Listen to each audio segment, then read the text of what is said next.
All right, what's good, ladies and gentlemen? Your boy Iron Angel here. I'm a little late to this, but I really wanted to talk about it. And it's the movie, it's about the movie MaXXine. My wife and I just saw it, and y'all know I like giving a movie review at least once or twice a week. And I just saw this one, and I want to talk about it. I've been speaking on MaXXine, reacting to their trailers and all that, been sharing that I'm a fan of the whole X series, X, Pearl. I like Pearl the most, and I explained that in another video. And I've been looking forward to this movie for about a year now. I think it's a year I've been looking forward to it. So going into it, I already had high expectations for this movie, hoping that it's a good send off to the whole trilogy because I heard this is the last one. So if they make more of it, I'll be surprised. This was a good. Well, I'm about to give it away. I'll just say it now. This is a good send off to the trilogy. Now let's get right into it. I'm not going to spoil. I don't want to spoil anything. But my reviews are quick and non-spoilerish. If y'all ever want spoil talk, let me know in the comments, and I'll do like 2 separate videos or something like that. But for now, I like to have mine quick, give y'all an answer on is it something worth watching, so on and so forth, without giving away spoilers. Anyway, yes, let me answer that question right now. It is if you are a fan of the X series, which is only 3 movies now, but if you're a fan, this is something you want to watch. It is a good, like I just said, a good ending to the story of MaXXine.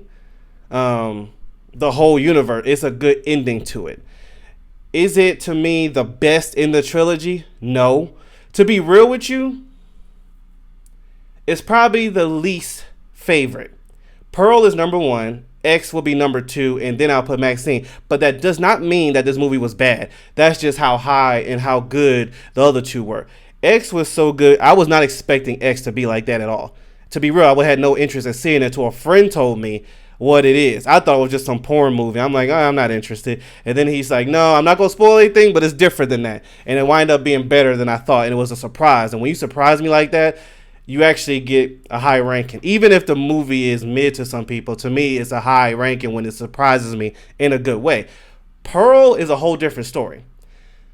Mia Goth sold the heck out of that. She did a phenomenal job. To this day, I stand on this. She should have gotten an award for that. She should have gotten an award for that. That solidified her as an A-list actress, in my opinion. And I explained that already. I'm not going to go too far into it because we're here to talk about MaXXine. But Pearl, Mia Goth is the reason Pearl is number 1. Story is good. The execution is really good. But if it wasn't for Mia Goth's acting in that part, in that movie, especially that ending credits, oh my goodness. Anyway, so yeah. So because MaXXine is number 3, it does not mean that it was a bad movie. It's just how I ranked them. Now, let's talk about the cast. Casting, in my opinion, worked really well. To me, my favorite, which is weird, was not even Mia Goth. And it's not a bad thing. When I say it's not a bad thing, it's actually something you like to see because the more you make of the movies, you want to see others show out too and others perform well. So Mia Goth, I knew what to expect. She didn't have that Pearl attitude, and obviously it makes sense because Pearl and MaXXine are 2 different characters. Same actress, 2 different people. But MaXXine wasn't the show stealer here. It was, to me, Kevin Bacon. Kevin Bacon plays a private investigator. That's all I'm gonna say. I don't want, because if I say too much, it could spoil the movie. But he plays a private investigator, and I always loved Kevin Bacon. That brother can. He plays so many different, unique roles. And I'm shocked. I don't know. I gotta figure out if he ever had an Academy Award. But when you could play dark movies and then play a goofy movie like Beauty Shop. I don't know if you've ever seen Beauty Shop. It's with Queen Latifah. You would never expect Kevin Bacon in that kind of movie. But he was in that movie and he made it, in my opinion. He made the movie. But yeah, just like he was a show stealer there in plenty of other movies, I think he was in my opinion, he was a show stealer here. When he was on set, you was paying attention. You was laughing. And you was into seeing what he was doing. But he was just he's a good actor in general. Great actor. But him, and also, and I always get his name wrong. Hold on. He plays Stan in The Boys. Hold on.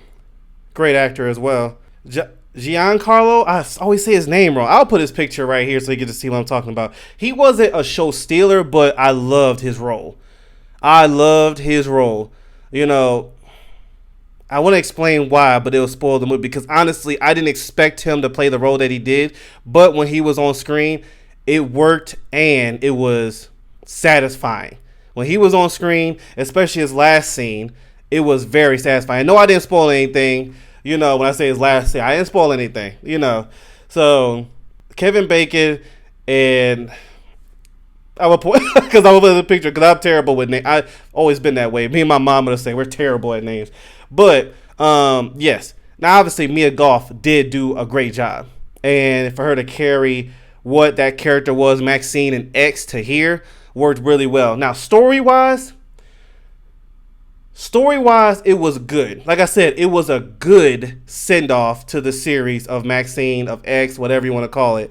Was it out of this world insane? No.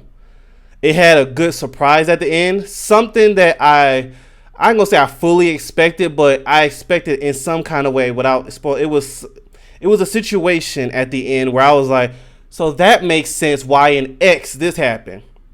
That's one thing I like is Maxxine does carry on from X, and it makes sense. It wasn't a story to where you're watching and like, okay, where's some reference in X? No, it makes sense why certain scenes in X was there.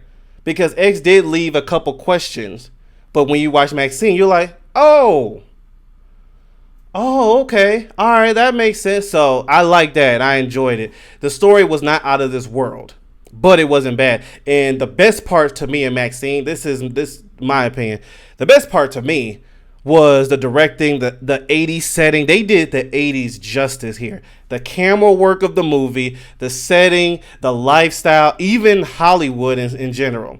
When she was auditioning and the stuff they was asking for, that was stuff they was asking for in the 80s. Even my wife, will it spoil anything? No, this not a spoiler. So there's a scene where she's auditioning and she's performing for them, which, by the way, she did a heck of a job auditioning. Heck, I would have hired her if I was a producer. But then at the very end of that audition, one of the directors or producers was like, take off your shirt, let me see your, And she went, okay. And my wife, after the movie, it was like, what was the point of that scene? Like, after she did that, which, don't worry, y'all, they didn't show it. They just show her take it and just, that was it. But after that scene, that was it. She just walks out. So my wife was like, what was that? What was the point of that? And I always remember my dad saying, like, because obviously he's in the 80s. He was in college in the 80s.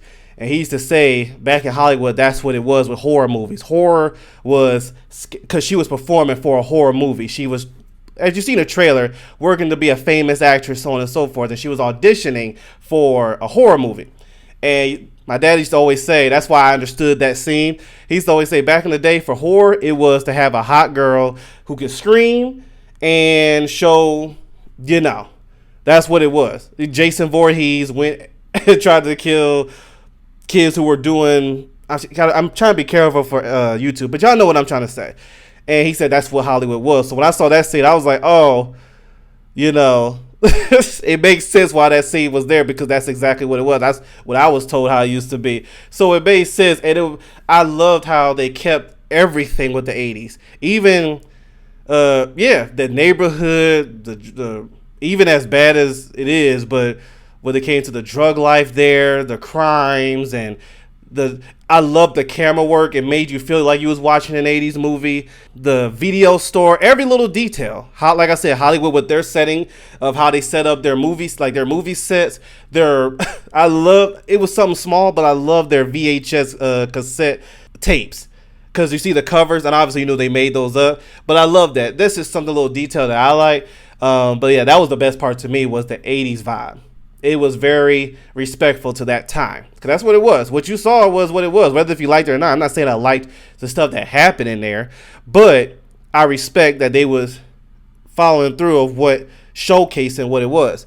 But yeah, this is definitely a good watch if you if you watch the other two, because it's a good ending. It wasn't bloated, it wasn't disappointing, I wasn't missing anything when I watched it where I was like, that's it.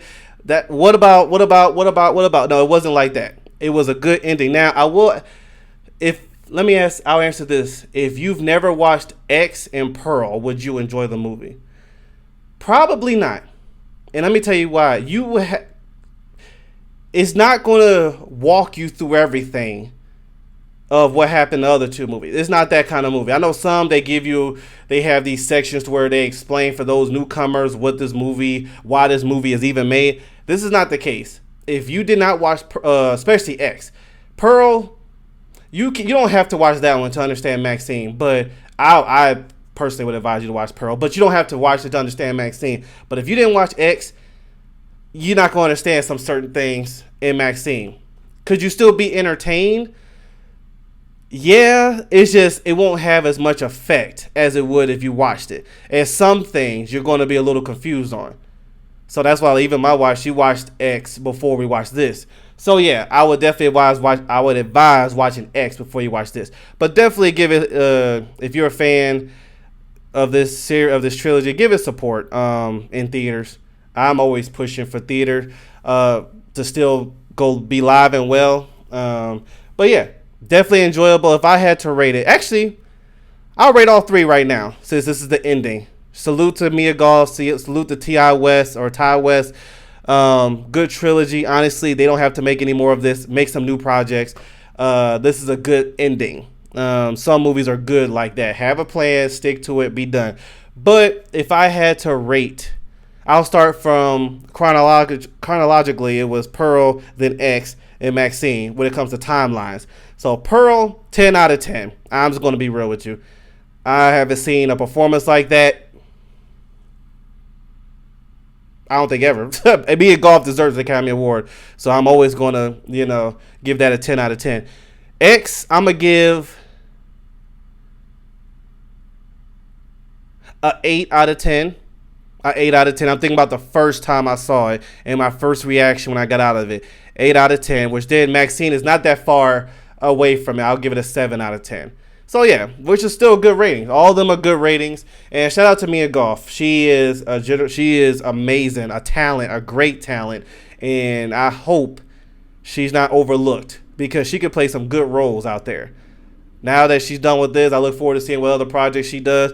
I say this all the time with other actors and actresses. Once you get me on one role, I'm going to be supporting the other movies you make. So I look forward to the other movies she make, and I'll see what that's about. I got to see the other one she's in. It's called Infinity Pools. I got to see that. But yeah, this is definitely a good movie. I'm glad of the ending. I'm glad as a fan I watched, enjoyed it. When the movie comes on DVD or Blu-ray, I'm gonna buy them all and have them as my collection. Physical copies. We're not removing that. That has to stay. But anyway, thank y'all so much for tuning in. That is my review. 7 out of 10. A great watch. Great acting. Great supporting cast. By the way, let me say that too. It wasn't just them that I was saying. Him and Kevin Bacon. Everybody played their role right. I don't want to miss that part. No, it was no role that someone played where it was very cringy and like, can this person please leave the screen? No, everybody did their job well, very well. Just want to throw that out there. But thank y'all so much for tuning in. I'll see you later.